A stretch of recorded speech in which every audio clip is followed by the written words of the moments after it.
جب اللہ کسی گنگے کو زبان دیتا ہے تو پھر پڑھنے کو سے قرآن دیتا ہے۔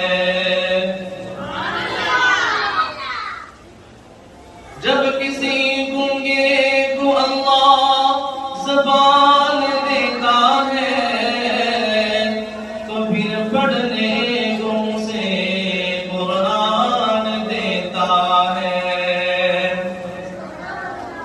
جب آئے وہ امت کے گناہوں کو بخشنے پہ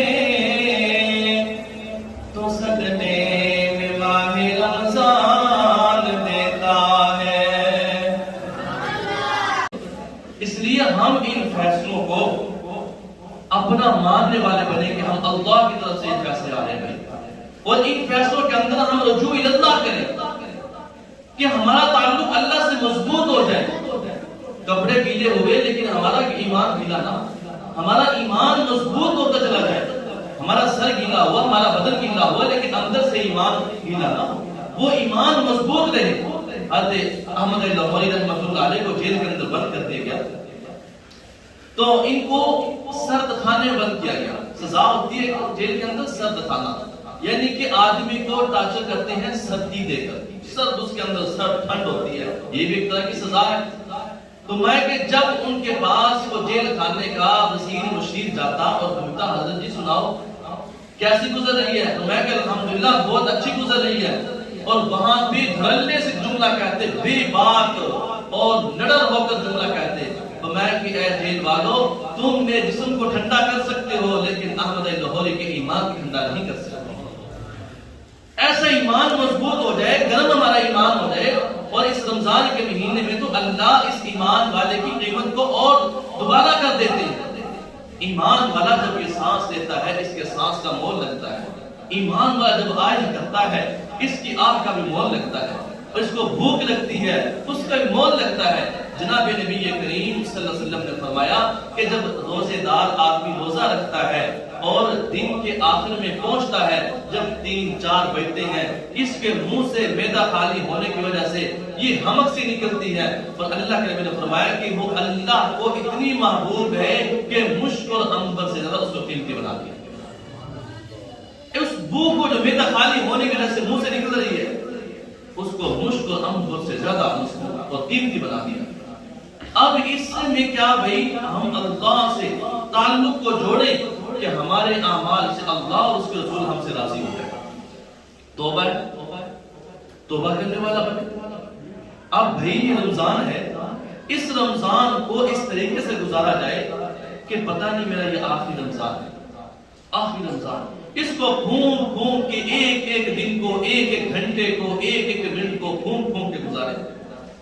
اور انسان اکڑتا ہے، مچلتا ہے اور گھمنڈ کرتا ہے، میرے پاس جوانی ہے، میرے پاس یہ دولت کا نشہ ہے، کہیں پہ جوانی کا نشہ ہے، کہیں پہ طاقت کا نشہ ہے، کہیں پہ عہدے کا نشہ ہے، لیکن اللہ رب کیا فرماتے ہیں؟ یا ایھا الانسان ما غرک بربک الکریم،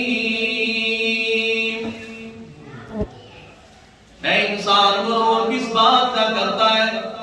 جوانی دینے والا کون؟ مال دینے والا کون؟ شہرت دینے والا کون؟ یہ ساری طاقتیں دینے والا کون؟ یا ایھا الانسان ما غرک بربک الکریم۔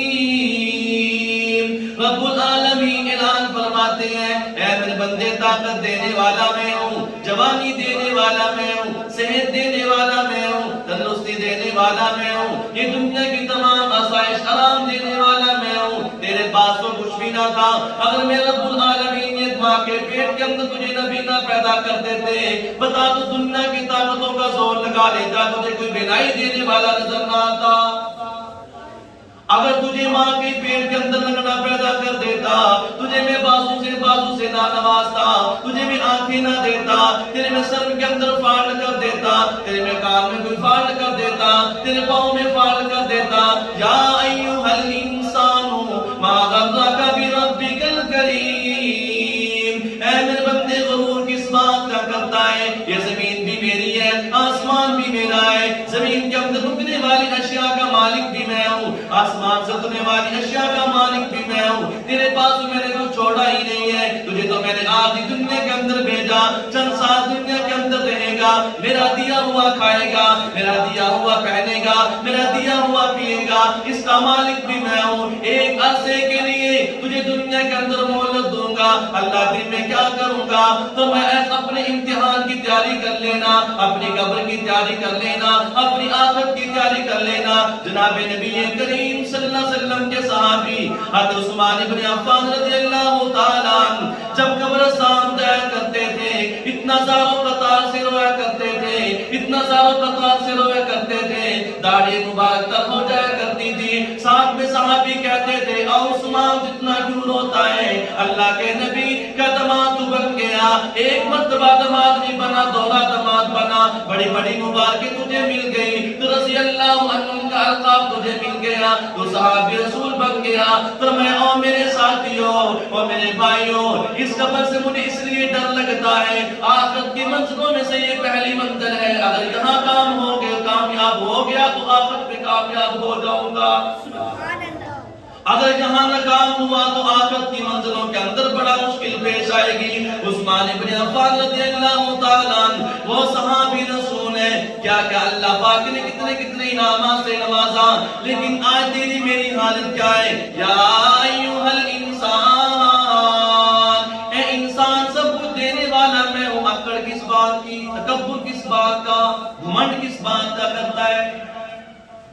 تو صحابی رسول ہے حضرت ثعلبہ رضی اللہ تعالیٰ، سب کہہ دو رضی اللہ تعالیٰ، ان کا گھر مسجد نبوی کے بالکل سامنے تھا۔ ثعلبہ رضی اللہ تعالیٰ یہ بعد میں مسلمان ہوئے کافی دیر کے بعد، لیکن ایسی توبہ کی کہ اس کی توبہ کے اوپر اللہ پاک نے بھی خوشی کا مقام دیا، اور پھر ایسی توبہ کی جب دنیا سے گئے تو اللہ پاک کے نوری مخلوق وہ فرشتے اس کے جنازے میں اترے۔ ثعلبہ رضی اللہ تعالیٰ، میں کہ ہاں یہ انہوں نے جب ایمان قبول کیا، کلمہ پڑھا، اپنی خواہش تو ساری ختم کر دی، اللہ اور اس کے رسول کی تمنا پہ، ان کے دین پہ، ان پہ حکم پہ اپنی جان کو قربان کر کے دکھایا۔ ثعلبہ رضی اللہ تعالیٰ جب کلمہ پڑھ کے مسلمان ہوئے نا، تو مسلمان ہونے کا ان کا بڑا دلچسپ بات ہے، ان کا گھر مسجد نبوی کے سامنے اور راستہ بھی مسجد نبوی کے اندر تھا۔ جب اپنے گھر سے نکلتے تو گزر کے مسجد نبوی کے اندر جاتے تو کالی کملی والے وہاں پہ قرآن کی تلاوت فرمایا کرتے، میں قرآن کی تلاوت ہو رہی ہے، ثعلبہ وہاں سے گزر کے جاتے ہیں، یہ قرآن کی اپنی تاثیر ہے، اس قرآن کا اپنا اثر ہے۔ جب ایمان والا اس قرآن کو سنتا ہے تو اس کا ایمان ٹھاٹھے اور موجے مارتا ہے کہ ہمارا یہ قرآن وہ قرآن ہے کہ اس قرآن کو پڑھنے والے کو بھی ثواب ملتا ہے، سننے والوں کو بھی ثواب ملتا ہے، دیکھنے والے کو بھی ثواب ملتا ہے۔ یہ ایسی کتاب ثعلبہ رضی اللہ تعالیٰ جب گزرے، ایک دن گزرے، 2 دن گزرے، گھر والے کہتے ثعلبہ دھیان سے گزرا کر، یہاں جس چیز کی آواز آتی ہے اس کو نہ سننے بیٹھ جانا۔ ہم اپنے بچے کو بھیجتے کہتے ہیں سیدھا دکان پہ جاؤ، چیز لے کے گھر واپس آؤ۔ ثعلبہ رضی اللہ تعالیٰ عنہ کے سارے خاندان والے وہ دوسرے مذہب سے تعلق رکھتے، اور ثعلبہ کو نصیحت، ثعلبہ دیکھ کے جانا۔ ثعلبہ کہتے ہیں یار یہ جس چیز سے منع کرتے ہیں آج میں وہ دیکھ ہی لوں، ہمارا بھی یہی ہے دستور ہے نا کہ جس چیز سے ابا منع کہے نا ہم نے کام کرنا ہی کرنا ہے پہنچ کے۔ تو ثعلبہ بچے کی عادت ہوتی ہے، فکر ہوتی ہے۔ ثعلبہ رضی اللہ تعالیٰ عنہ وہاں پہنچے اور دیکھا کالی کملی والے قرآن پڑھ رہے ہیں، اور میرا خیال ہے یہ ثعلبہ رضی اللہ تعالیٰ عنہ کی زندگی کا قیمتی گھڑی کہ جب اللہ نے ان کو ایمان کی دولت سے مالا مال فرمانا۔ ثعلبہ رضی اللہ تعالیٰ مسجد نبوی کے اندر تشریف لے گئے، کالی کملی والے کا قرآن سنا، فرمایا کہ یا رسول اللہ یہ کون سا کلام پڑھتے ہو؟ فرمایا میرے بھائی اللہ نے میرے اوپر قرآن مجید کا نزول فرمایا، فرمایا قرآن مجید کو نازل فرمانے کے بعد یہ جو جو بندہ قرآن پڑھتا ہے اللہ اس کو یہ انعام عطا فرماتا ہے اور بندہ مسلمان ہو جاتا ہے۔ سالبہ رضی اللہ تعالیٰ عنہ نے جب قرآن مجید کو سنا اور فرمایا کہ یا رسول اللہ اپنے آگے ہاتھ بڑھائیے، سالبہ رضی اللہ تعالیٰ عنہ نے اپنا ہاتھ بھی آگے کر دیا۔ جناب نبی کریم صلی اللہ علیہ وسلم نے اپنا ہاتھ بھی آگے کر دیا اور فرمایا کہ سالبہ نے فرمایا یا رسول اللہ مجھے کلمہ پڑھا کے مسلمان ایسی توبہ کی کہ اللہ پاک نے عرش پہ چراغاں کیا۔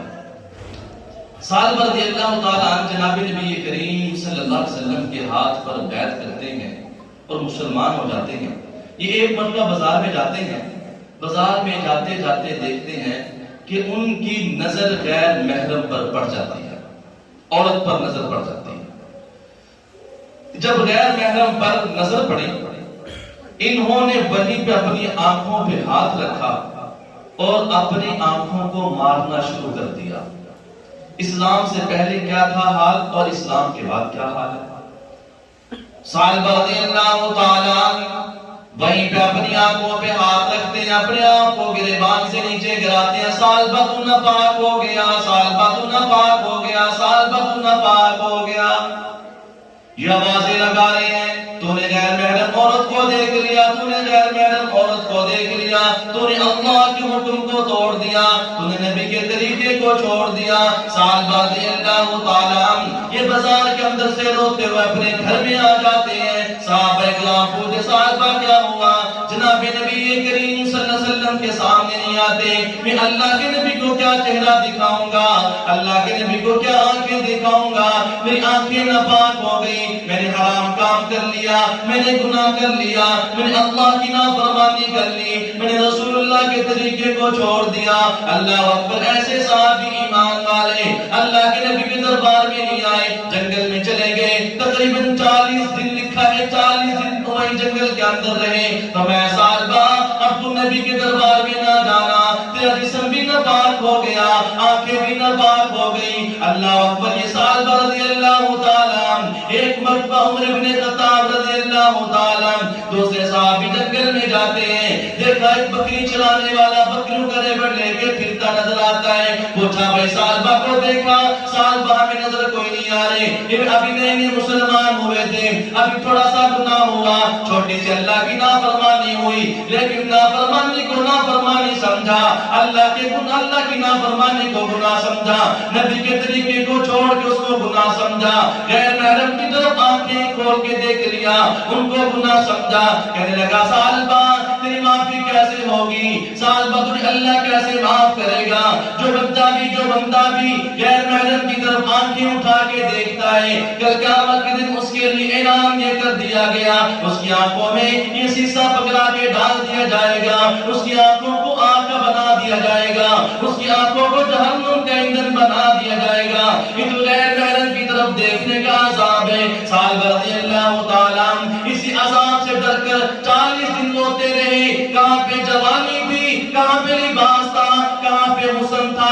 سالبہ رضی اللہ تعالیٰ جب عمر بن خطاب جاتے ہیں، سالبہ لکڑی جیسا ہو جاتا ہے، خشک ہو جاتا ہے، سوکھ جاتا ہے، کمزوری آ جاتی ہے۔ سالبہ کمزوری کیسے آ گئی؟ فرمایا اس بدن کا کیا کہنا جو نبی کی بات نہ مان سکے، جو اللہ کے حکم کو پورا نہ کر سکے، اس حسن کا کیا کرنا جو اللہ کے حکم کو پورا نہ کر سکے، نبی کے طریقے پر نہ چل سکے، ایسی جوانی کا کیا کرنا، ایسے حسن کا کیا کرنا، ایسی آنکھوں کا کیا کرنا، ایسی زبان کا کیا کرنا جو اللہ کے حکموں کو توڑ کے رکھ دے، اللہ کے حکموں کو پامال کر دے، نبی کے طریقوں کو توڑ کے رکھ دے، ان کی دھجیاں اڑا دے۔ ایسے ہی سے ایسے میں زندہ رہنا سالبہ کو منظور کوئی نہیں۔ سالبہ جنگل کے اندر جا کے 40 دن رہتے ہیں، وہاں بیمار ہو جاتے ہیں، روتے روتے اپنی آنکھوں کو کمزور کر لیتے ہیں۔ یہ سالبہ رضی اللہ تعالیٰ جب صحابی رسول پہنچتے، صحابی رسول دیکھ کے سالبہ کہتے ہیں سالبہ تو نے کیا حال کر لیا، اتنا جوان تھا، اتنا حسین تھا، اتنی پیاری تیری آنکھیں ہوا کرتی تھی، تو نے یہ کیا کر لیا؟ فرمایا ہاں میں نے اللہ کی نافرمانی کی ہے، میں نے عورت کو آنکھیں بھر کے دیکھا، آنکھیں اٹھا کے دیکھا، میں نے غیر محرم کی طرف دیکھا، میں نے نظریں بد کر لی، اس لیے میں اللہ کے سامنے کیا منہ لے کے جاؤں گا، رسول پاک کے سامنے کن آنکھوں کو لے کے جاؤں گا، رسول پاک کے سامنے کس اپنے چہرے کو لے کے جاؤں گا، اس لیے میں نے عزم کر لیا میں میں مر تو جاؤں گا لیکن اللہ کے نبی کے سامنے اپنے چہرے کو لے کے نہیں جاؤں گا. سال بھر تو کھاتا کیا رہا, سال بھر تو پیتا کیا رہا. فرمایا میرے بھائی جب یہ بکری چرانے والا آیا کرتا تھا, اس کے سامنے ہاتھ جوڑ کے کہتا تھا تھوڑا سا دودھ مجھے پلا دے تاکہ میں زندہ رہ سکوں, مجھے پتے کھلا دے میں زندہ رہ سکوں. جہاں سے بکری یہ پانی پیا کرتی تھی سال بھر وہیں سے پانی پی لیا کرتا تھا.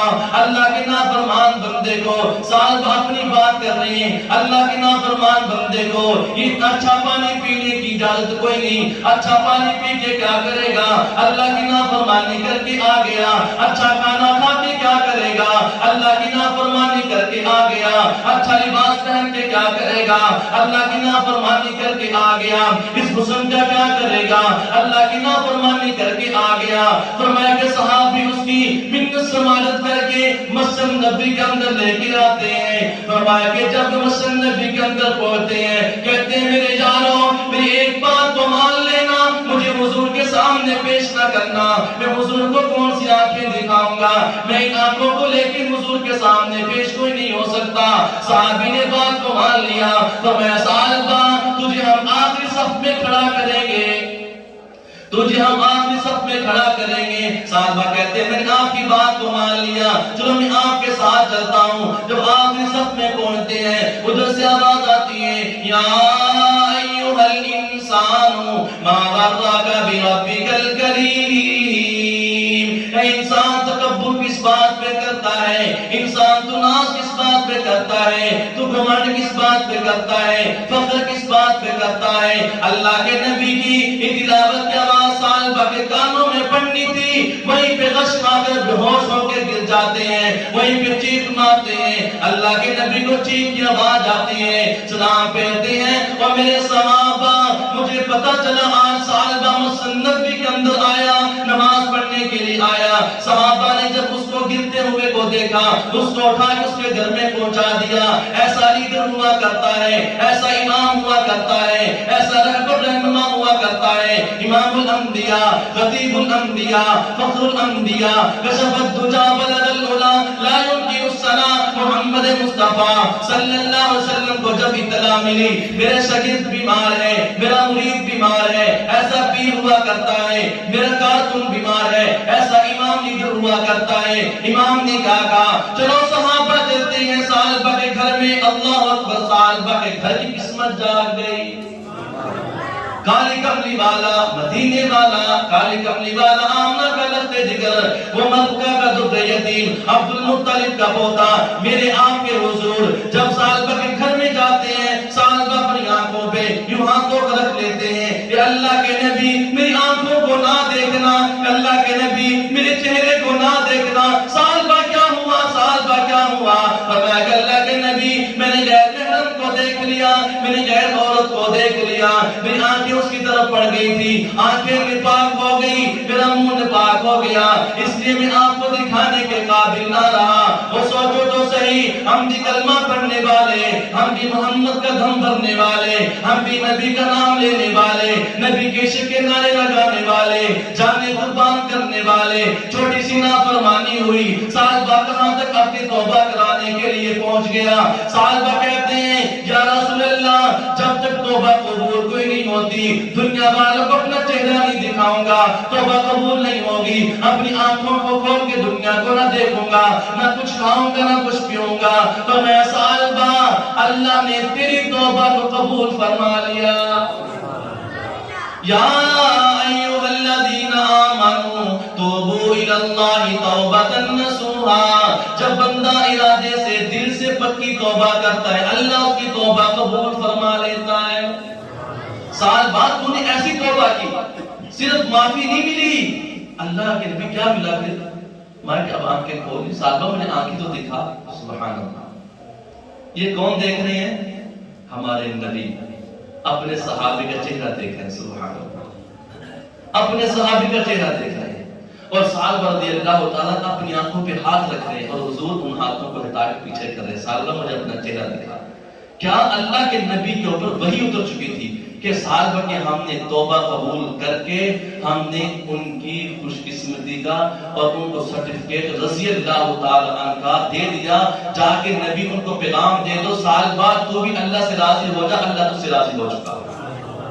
میں گناہ ہو جائے بڑی بات نہیں، اس گناہ پہ ڈٹائی دکھانا، ڈٹ جانا، یہ بڑا شیطانی کارنامہ ہے، شیطانی کام ہے۔ اس کو توبہ نصیب نہیں ہوتی جو گناہ کر کے گناہ پہ ڈٹ جائے اور گناہ کو گناہ نہ سمجھے۔ کوئی گل نہیں، مفتی صاحب اسی دیکھے تھے، کوئی بات نہیں، قاری صاحب گزرے تھے ہم نے دیکھ لیا۔ ہاں جیسے مرد کے لیے نظر کی حفاظت ہے ایسے عورت کے لیے بھی نظر کی حفاظت ہے۔ مرد بھی نہ دیکھے، حکم یہ ہے غیر محرم کو، عورت بھی نہ دیکھے غیر محرم کو۔ ابھی ہم کیا کریں؟ اب صحابہ رسول کیا کر رہے ہیں؟ صرف غیر محرم پہ نظر پڑی ہے۔ جب یہ اندیشہ ہو جائے اور جب یہ ڈر دل کے اندر آ جائے، خوف دل کے اندر آ جائے کہ میرا اللہ مجھے دیکھ رہا ہے اور میں اپنے اللہ کے سامنے پیش ہونا ہے، تو پھر بندہ گناہ نہیں کرتا بلکہ اللہ کے حکم کو پورا کرنے کی کوشش کرتا ہے۔ پھر وہ ڈھونڈ ڈھونڈ کے دن گزارتا ہے۔ جیسے میں نے صبح فجر میں عرض کیا کہ دیکھو بھائی، ہم نے اللہ کے حکم پر حلال کاموں کو چھوڑ دیا، کھانا حلال تھا ہم نے چھوڑ دیا، پینا حلال تھا ہم نے چھوڑ دیا، یہ جتنے بھی جائز کام تھے اللہ کے حکم پہ ہم نے سارے چھوڑ دیے۔ لیکن آج ہم نیت کر لیں انشاءاللہ ہم نے جو اللہ کی نافرمانی کے کام ہیں ہم نے ان کو بھی ہمیشہ ہمیشہ کے لیے چھوڑ دینا ہے انشاءاللہ۔ ہاں یہ ہے اصل حقیقت۔ اور انسان کی حقیقت کیا، اوقات کیا انسان کی؟ صحابہ رضی اللہ تعالیٰ جب ان کو پروانہ ملا نا، ہم نے معاف کر دیا، صحابہ کو معاف کر دیا۔ صحابہ رضی اللہ تعالیٰ کو پیغام ملا، اللہ کی طرف سے اعلان آیا، صحابہ نے ایسی توبہ کی، ایسی توبہ کی، ہم نے فرشتوں کو بھی پیغام دے دیا، اللہ بھی خوش ہو گئے، رسول بھی خوش ہو گئے، مدینے مکے والے عرب والے سارے خوش ہو گئے۔ صحابہ کی توبہ ایسی منظر عام پہ آ گئی، فرمایا کہ لوگوں جب گناہ ہو جائے توبہ کرنا تمہارا کام ہے، صحابہ جیسی توبہ قبول کرنا اللہ کا کام ہے۔ اور لوگوں جب تو گناہ کر لو، جب گناہ ایسا ہو جائے تمہیں پتہ ہے میں نے اللہ کی نافرمانی کر لی، توبہ کر لو، توبہ کر اللہ توبہ قبول فرمائے گا۔ یا ایھا الذین آمنوا توبوا الی اللہ، توبہ اللہ کے لیے، اللہ کے لیے۔ صحابہ کہتے ہیں، صحابہ رسول آگے بیان کرتے ہیں، اب صحابہ یہاں ختم ہو گئے، فرمایا کہ جب صحابہ کو خوشخبری دی، صحابہ چیخ ماری اور وہیں پہ حضور کے ہاتھوں میں اپنی جان دے دی۔ صحابہ کے چہرے کو اور ان کے سر کو اٹھا کے رسول پاک اپنی گود میں رکھتے ہیں، اپنی گود میں صحابہ پھر اپنی سر کو اٹھاتے ہیں، سائڈ پہ کرتے ہیں، یا رسول اللہ یہ سر آپ کی گود میں رکھنے کے قابل نہیں، ناپاک ہو چکا ہے۔ لیکن ادھر سے توبہ کی اجازت مل چکی تھی، فرمایا کہ توبہ ہم نے قبول کر لی۔ رسول پاک نے اپنی گود میں ان کے سر کو رکھا اور وہیں پہ ان کی جان پرواز کر گئی، روح پرواز کر گئی۔ اور یہ گود بھی کیسی ہے، کہیں پہ صحابی رسول کی گود میں اپنا سر رکھ رہے ہیں اور کہیں پہ رسول پاک ابو بکر کی گود میں سر رکھ رہے ہیں۔ کہہ دو سبحان اللہ۔ اس گود کے کیا کہتے ہیں؟ کہیں پہ حسن و حسین اس گود میں کھیلتے ہیں اور اس گود میں کھیلنے کا وہ حق ادا کرتے ہیں، یا رسول اللہ ہم نے آپ کی گود میں جھولے لیے، ہم نے آپ کی گود میں بیٹھ کے سکون حاصل کیا، ہماری گردن کٹ جائے گی، نیزے پہ بھی ہم تیرا قرآن سنائیں گے۔